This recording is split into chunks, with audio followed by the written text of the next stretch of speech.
some of the, it's called the short list. This is,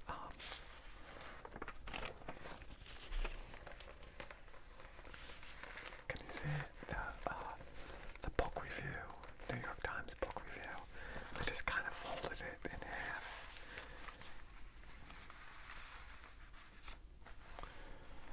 And just picked out the short list in the back.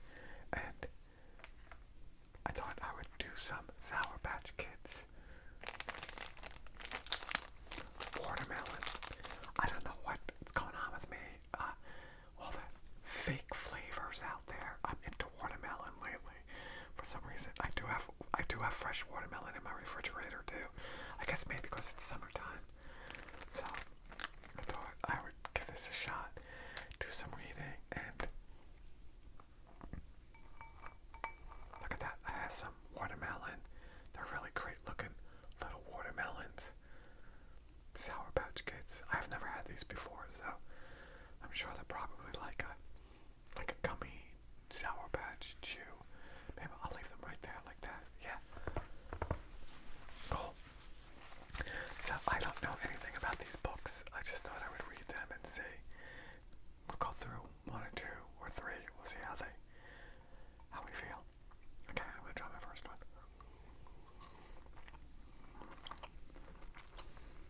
Oh, pretty good.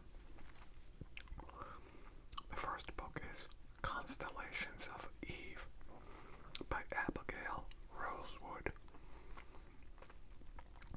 It's Texas Tech University. 211 pages for $29.95.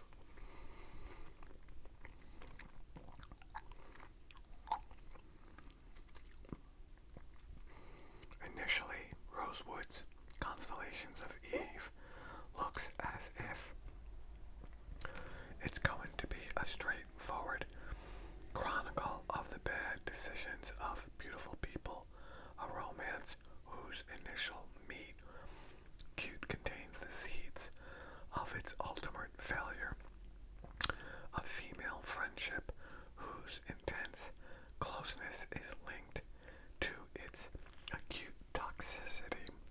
These are pretty good too. They're actually more sweet than sour. But the novel soon reveals itself to be more complex. At one point, Eve, an artist, marvels at a film's labyrinth structure and perhaps a signal of Rosewood's own aims.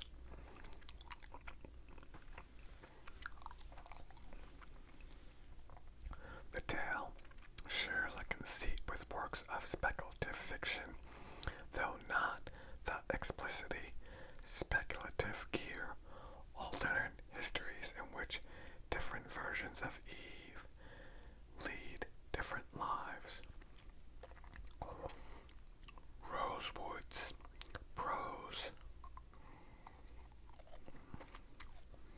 tends towards the figurative and lyrical, describing a child's recklessness. She writes that he lunged into the unknown as if the whole world was a bed made of clouds.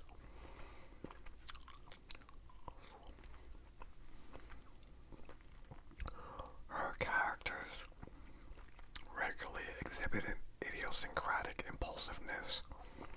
Eve digs a hole and buries her cell phone to stifle the desire to check it. Eve and her best friend walk on frozen lakes, thin ice.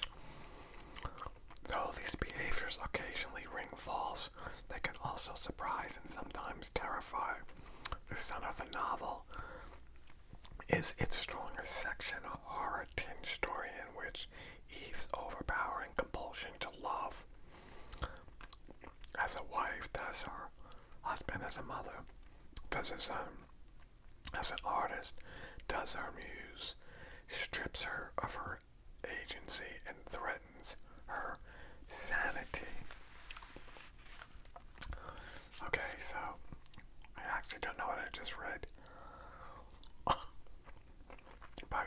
the scary book.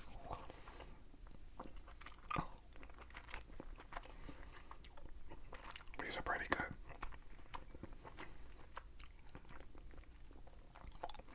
They're soft and chewy.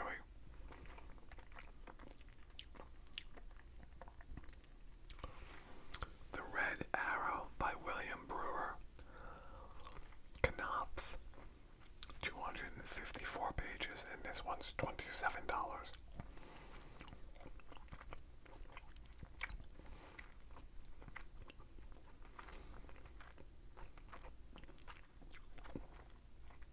So let's see. Both Rosewood and Brewer, the author of the novel The Red Arrow, quote from the physics Carl Rovelio's book, The Order of Time. Rosewood does so in her epic. Brewer in dialogue by the fictional physicist who has disappeared while collaborating on his memoirs with the novel's narrator.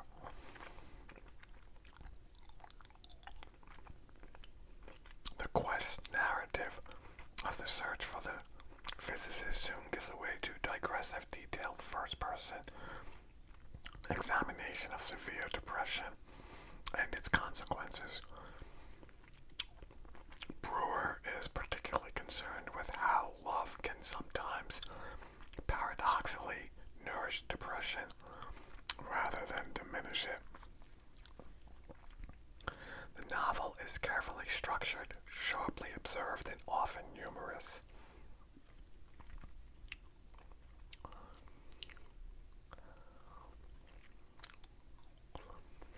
Brewer has an understated, melodious style and a confident control of rhythm. One highest is a description of a cross-country trip in a single two-page sentence. Detours on the way to final psychedelic encounter with the physicist included an Italian travelogue, a satirical rendering of the publishing industry, a recounting of a West Virginia chemical spill that reads like an homage to Don DeLeo's White Noise, in which Brewer skillfully depicts images that his protagonist claims not to have the skill to describe.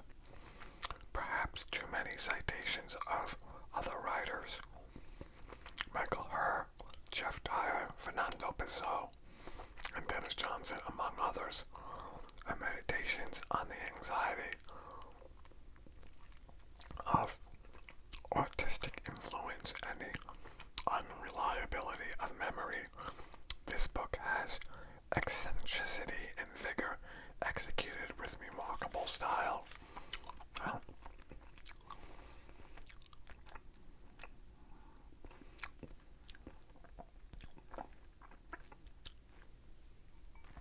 So I guess it's one guy doing the whole short list because they keep kind of bouncing back.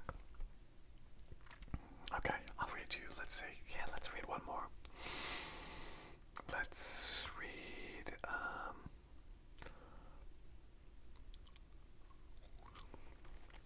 read, Walk the Vanished Earth by Aaron Swan. It's Viking. 375 pages. $27. Swan is doing something different from the other writers reviewed here. Walk the Vanished Earth is an epic in the vein of David Mitchell's Cloud Atlas, or Namwali Sabel's The Old Drift, whose frameworks allow their authors to flex their skills with both historical and speculative fiction.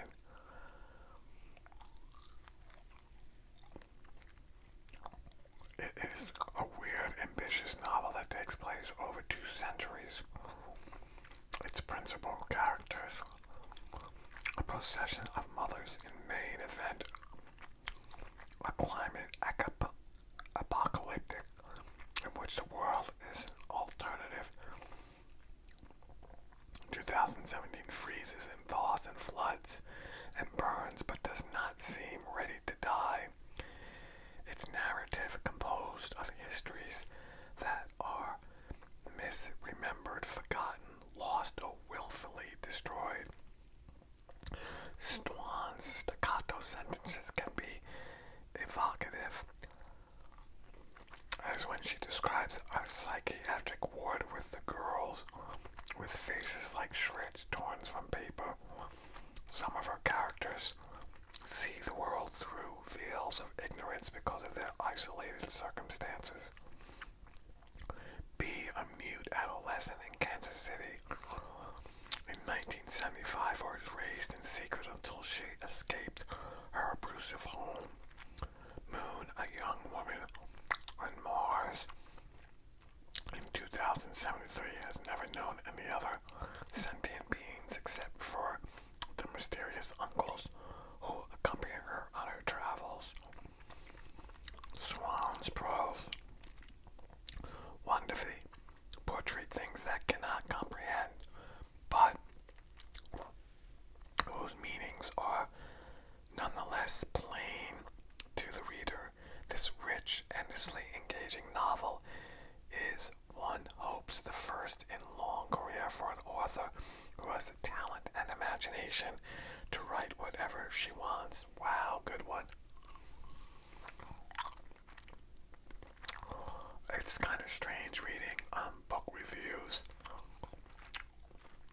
You gotta kind of read them to yourself. Reading them out loud a little bit, I don't know if it does anything.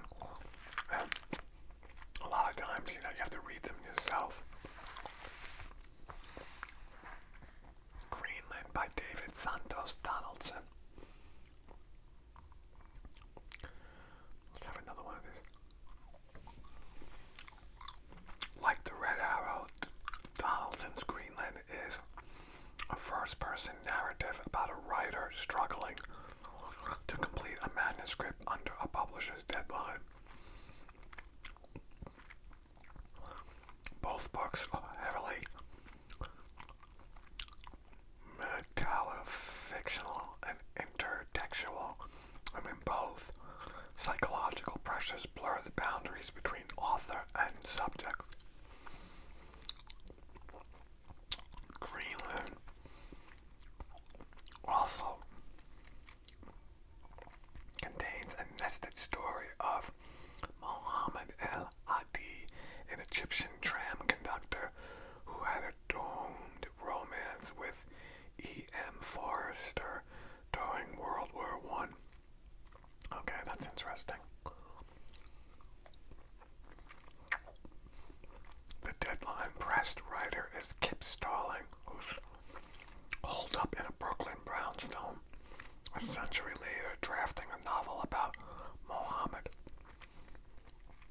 Donaldson neatly weaves Mohammed and Kip's timeless together, connecting 1917 to 2019 to portray, in Kip's words, where we queer black colonial men have come from. Though Donaldson's dialogue is sometimes stiff, he is adept at nuances of character and taking chance. Here serves him well until a transformative journey in the country of the novel's title. Kip can come off as difficult, sometimes insufferable, and the reactions of his husband and his best friend affirm that this reading is intended. As a result, Kip feels like a real person on the page rather than a blandly agreeable representative of the demographics to which he belongs. Muhammad is not quite so richly realized. His chapters leans towards melodrama, but this likewise seems intentional, a matter of Kip's aesthetic decisions. As represented by Donaldson's Greenland is a refreshing,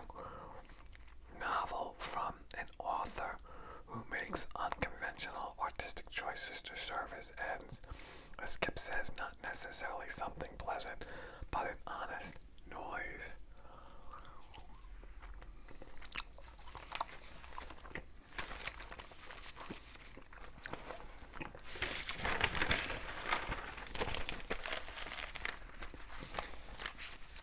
Well, that was my little book review from the New York Times book review, guys. Eating some gummy bears. So, here's some more to look at. A Greater Foundation for Machine Learning Engineering. A Change in Plans. It's a memoir by Susan Underwood. Something New in Cloverville. Think. 5 Dysfunctions of a Company. 1. Acorn's Journey. Poems from Heartlands. The Return.